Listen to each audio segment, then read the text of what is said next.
एक बार की बात है, गंगा के किनारे एक वन में एक खरगोश रहता था। उसके 3 मित्र थे, बंदर, सियार और उदबिलाव। चारों ही मित्र दानवीर बनना चाहते थे। एक दिन बातचीत के क्रम में उन्होंने उपोषण के दिन परम दान का निर्णय लिया, क्योंकि उस दिन के दान का संपूर्ण फल प्राप्त होता है। ऐसी बौद्धों की अवधारणा रही। उपोषण बौद्ध धर्म के धार्मिक महोत्सव का दिन होता है। जब उपोषण का दिन आया तो सुबह सवेरे सारे ही मित्र भोजन की तलाश में अपने अपने घरों से बाहर निकले। घूमते हुए उदबिलाव की नज़र जब गंगा तट पर रखी 7 लोहिया मछलियों पर पड़ी तो वह उन्हें अपने घर ले आया। उसी समय सियार भी कहीं से दही की एक हांडी और मांस का एक टुकड़ा चुरा कर अपने घर को लौट आया। उछलता कूदता बंदर भी किसी बाग से पके आम का गुच्छा तोड़कर अपने घर ले आया।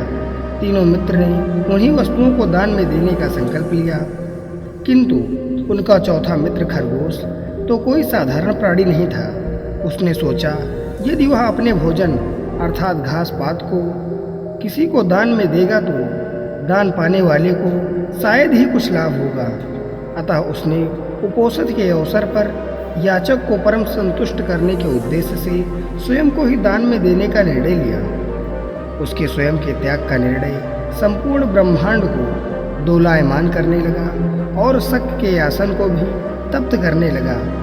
वैदिक परंपरा में शक को शक्र या इंद्र कहते हैं। शक ने जब इस अति अलौकिक घटना का कारण जाना तो सन्यासी के रूप में वह उन चारों मित्रों की दान परायणता की परीक्षा लेने स्वयं ही उनके घरों पर पहुँचे।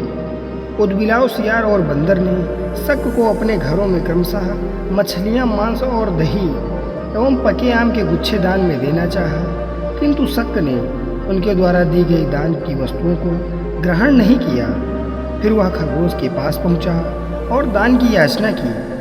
खरगोश ने दान के उपयुक्त अवसर को जानकर याचक को अपने संपूर्ण शरीर के मांस को अंगीठी में सेक कर देने का प्रस्ताव रखा। जब अंगीठी जलाई गई तो उसने 3 बार अपने रोमों को झटका, ताकि उसके रोमों में बसे छोटे छोटे जीव आग में न जल जाएं। फिर वह बड़ी सहनशीलता के साथ जलती हुई आग में कूद पड़ा। शक उसकी दानवीरता पर स्तब्ध हो उठी। चिरकाल तक उसने ऐसी दानवीरता न देखी थी और न ही सुनी थी।